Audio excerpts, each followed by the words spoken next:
दोस्तों नमस्कार, मैं विकास डाबरा एक बार फिर से आप सभी का स्वागत करता हूं। और आज हम बात करने वाले हैं कि ऑटो सेल्स के वाइवा में हमसे जो एग्जामिनर है वो किस तरह के क्वेश्चंस करता है और हमें उसके आंसर शॉर्ट में कैसे देने हैं। फर्स्ट ऑफ ऑल जो एग्जामिनर क्वेश्चन करता है आपसे पूछता है कि ऑटोमोबाइल इंडस्ट्रीज़ क्या है, किन्हीं ऑटोमोबाइल इंडस्ट्रीज़ के नाम बताइए। तो ऑटोमोबाइल इंडस्ट्रीज़ वो इंडस्ट्रीज़ है जो ऑटोमोबाइल को सेल करती हैं, उनकी सर्विस करती है या उनकी मैन्युफैक्चरिंग करती है, सब ऑटोमोबाइल्स इंडस्ट्रीज़ के अकॉर्डिंग आती हैं। So like Maruti Suzuki, Tata Motors, Ashok Leyland, इस तरह से आप कई सारी इंडस्ट्रीज़ के नाम एग्जामिनर को बता सकते हैं। सेकंड थिंग्स ये आती है कि आपसे पूछा जाता है कि भाई ऑटोमोबाइल के कुछ कंपोनेंट्स के नाम बताइए। तो आप ऑटोमोबाइल गाड़ी के कुछ कंपोनेंट्स के नाम बता सकते हैं, जैसे गाड़ी की body, chassis, tyre, engine, transmission system, gear box, brake system, final drive, differential, इस तरह की चीज़ों के बारे में आप 2-4 नाम उनको बता सकते हैं। तीसरी चीज़ आती है कि गाड़ी के अंदर भाई चेसिस क्या होता है, बॉडी क्या होती है, ये आपको बताना ज़रूरी है। तो चेसिस गाड़ी का ओवरऑल वेट को कैरी करता है। चेसिस 2 टाइप का होता है, एक मोनोकोक चेसिस, एक बॉडी ऑन फ्रेम चेसिस। सो जो मोनोकोक चेसिस होता है दोस्तों, मोनोकोक चेसिस क्या करता है, ये हल्की गाड़ियों में लगा रहता है और ये पूरा एक ही फ्रेम में मिलकर स्टील का बना होता है, ठीक है। तो ये काफ़ी मजबूत होता है और ये हल्की गाड़ियों में प्रयोग किया जाता है, जैसे सभी सेडान व्हीकल, सभी हैचबैक व्हीकल, ठीक है, जितने भी कम्पैक्ट व्हीकल्स हैं, है ना, वो सब गाड़ियों में यही लगा रहता है। Then body on frame chassis की बात करते हैं, या फिर ये चेसिस क्या है, अधिकतर एसयूवी गाड़ियों में प्रयोग किया जाता है, क्योंकि ये चेसिस क्या है, फ्रेम वाइज बना होता है। इंजन एक फ्रेम पे बना होगा, इसके ऊपर बॉडी अलग से फिट होती है।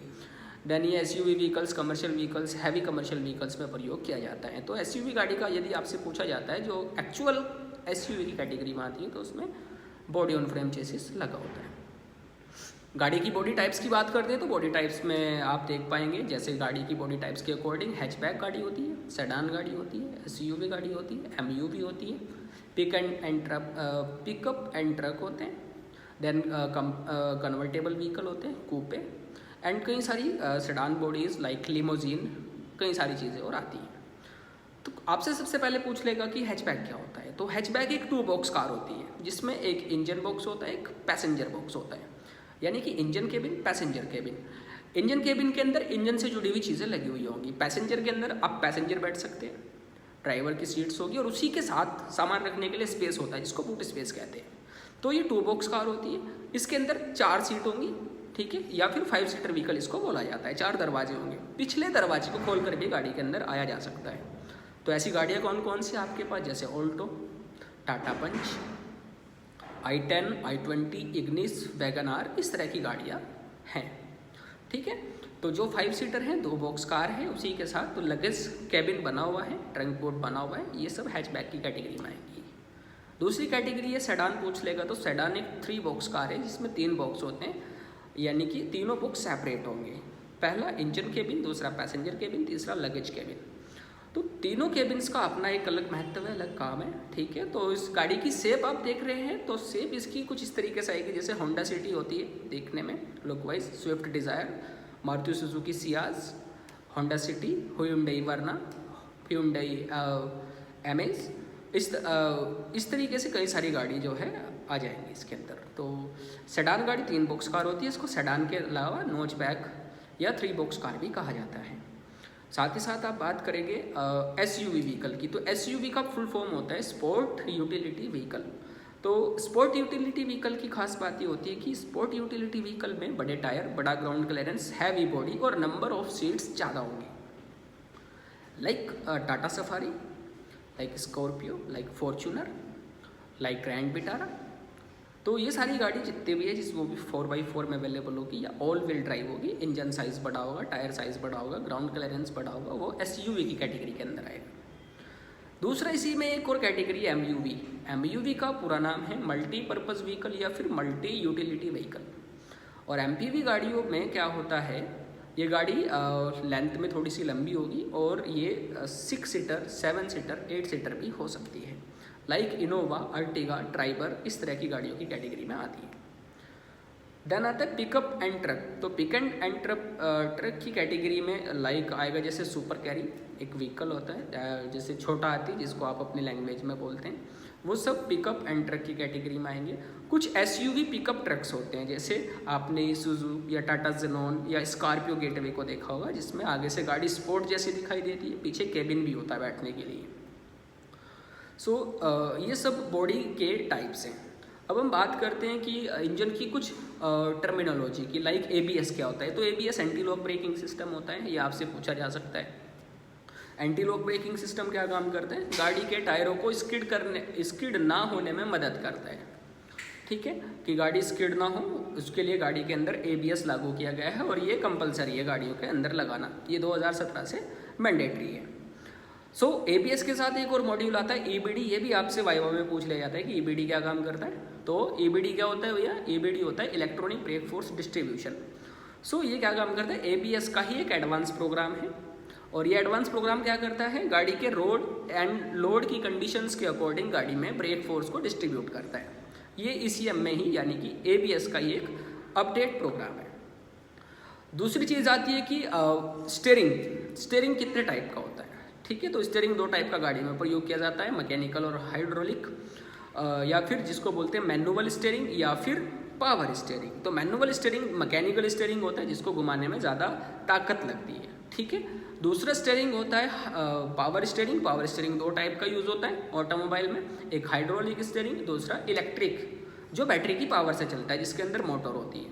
ठीक है, आपको कंफ्यूज करने के लिए यहाँ पर एग्जामिनर पूछ सकता है क्या हाइड्रोलिक स्टीयरिंग सिस्टम में मोटर लगी होती है, तो आपका आंसर होना चाहिए नहीं, क्योंकि हाइड्रोलिक जो आपके पास स्टीयरिंग सिस्टम है उसके अंदर मोटर नहीं पंप लगा रहेगा, हाइड्रोलिक पंप। ठीक है, और इलेक्ट्रिक स्टीयरिंग सिस्टम के अंदर आपसे पूछ सकता है आपको कंफ्यूज करने के लिए कि इसके अंदर पंप लगा होता है, नहीं उसके अंदर मोटर लगी होती है, इतना आपको ध्यान रखना है।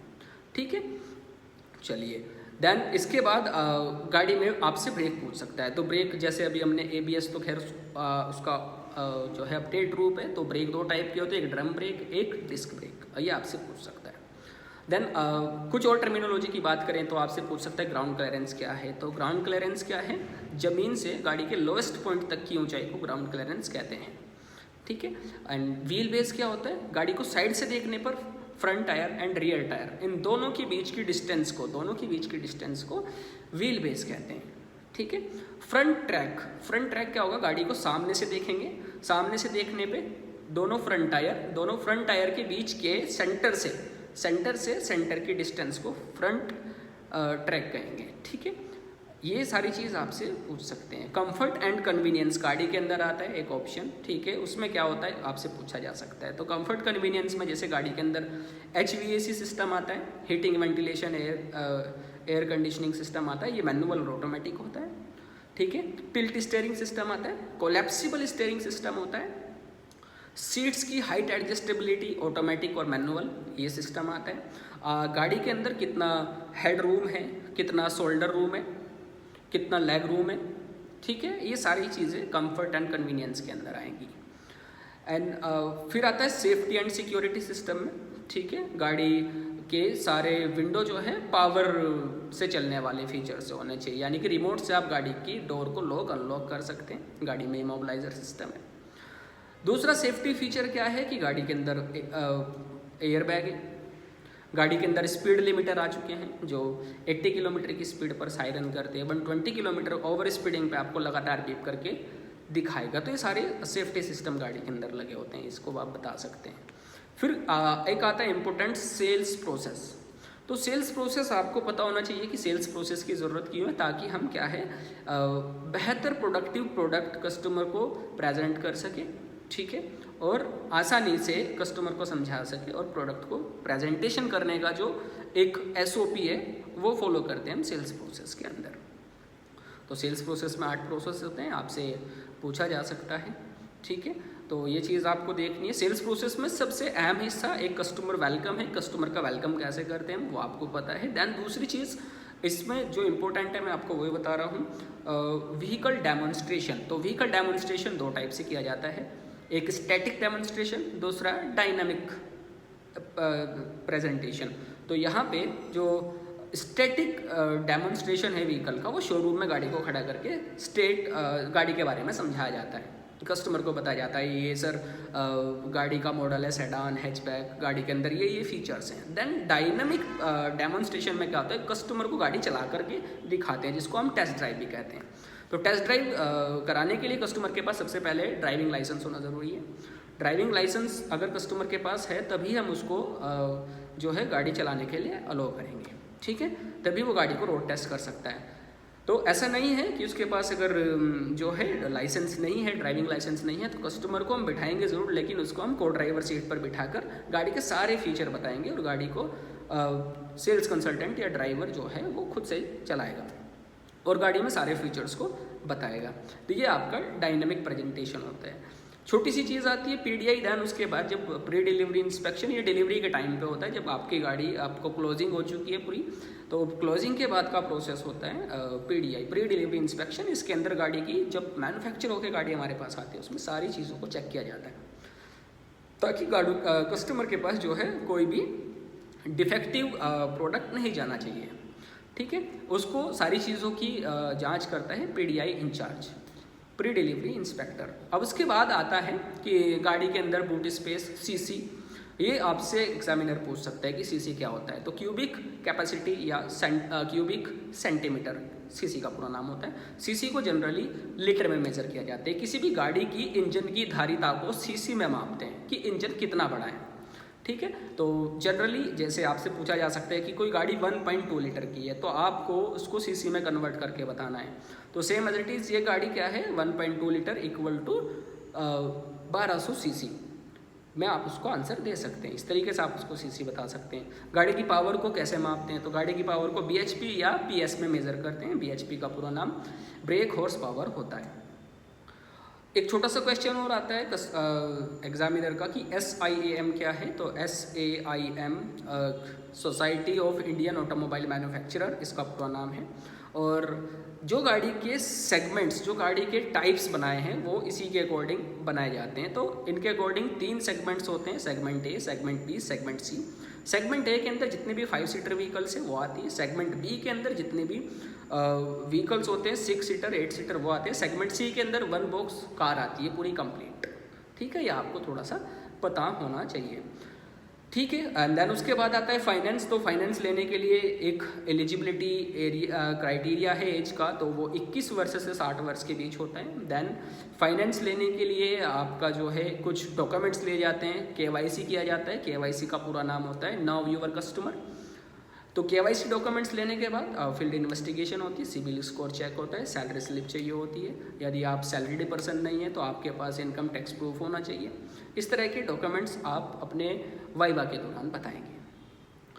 दूसरी चीज़ है इंश्योरेंस। इंश्योरेंस क्या है, तो गाड़ी यानी कि इंश्योरेंस क्या है, रिस्क कवर करता है इंश्योरेंस, ठीक है। तो इंश्योरेंस जो पॉलिसीज़ हैं ये किसके अकॉर्डिंग बनाई जाती है, IRDA के अकॉर्डिंग बनाई जाती हैं। अब insurance generally first party and third party, इसमें 2 पार्टीज होती है, फर्स्ट पार्टी, थर्ड पार्टी। तो यहाँ पे first party insurance, third party insurance, ये हमें हर ईयर कराना होता है, ठीक है। तो आजकल गाड़ियों में 5 साल के लिए इंश्योरेंस आता है। ये आप यदि आपसे पूछा जाता है तभी आप बताएंगे, अदरवाइज़ आप इतना ही बता के फिनिश कर लेंगे। जो क्वेश्चन आएगा यहाँ से इंश्योरेंस से वो आता है नो क्लेम बोनस क्या होता है। तो नो क्लेम बोनस ऐसा बोनस होता है यदि हमने गाड़ी का से इंश्योरेंस लिया है और इंश्योरेंस में हमारी गाड़ी पूरे साल में कोई डैमेज नहीं हुआ है और हमने उसके अकॉर्डिंग कोई क्लेम नहीं क्लेम किया है, तो उसके जब हम नई पॉलिसी लेते हैं, नई पॉलिसी को रिन्यू कराते हैं, उसके अगेंस्ट हमें क्या है कुछ बोनस मिलता है अपनी पॉलिसी पे। आपको 20% डिस्काउंट मिल जाता है, 25% डिस्काउंट मिल जाता है, वो सब आपका नो क्लेम बोनस के अंदर आएगा। देन उसके बाद आता है लास्ट में कि हमें वर्क प्लेस एरिया पे किस तरीके से सेफ्टी रखनी चाहिए, ठीक है। तो हमें किसी सर्किट में ओवरलोडेड नहीं करना चाहिए, किसी सर्किट को प्लग इन, ज़्यादा चीज़ों को प्लग इन नहीं करना चाहिए, कैपेसिटी देखनी चाहिए, ठीक है। पावर का यूज़ करने के टाइम पे पावर यूज़ करनी चाहिए। देन जब हमें उसका काम नहीं है तो उसको ऑफ कर देना चाहिए। तो इस तरह की कई सारी चीज़ें हैं जो आपसे एग्जामिनर पूछता है। होप कि इस वीडियो में मैं मैक्सिमम चीज़ों को कवर कर पाया हूँ। यदि आपको लगता है कि आपको और जानकारी की आवश्यकता है तो आप चैनल को सब्सक्राइब करें और वीडियो के लिंक में जाके मेरा नंबर ले सकते हैं, उससे ज़्यादा जानकारी के लिए आप मुझे कॉल या मैसेज कर सकते हैं। Thank you so much.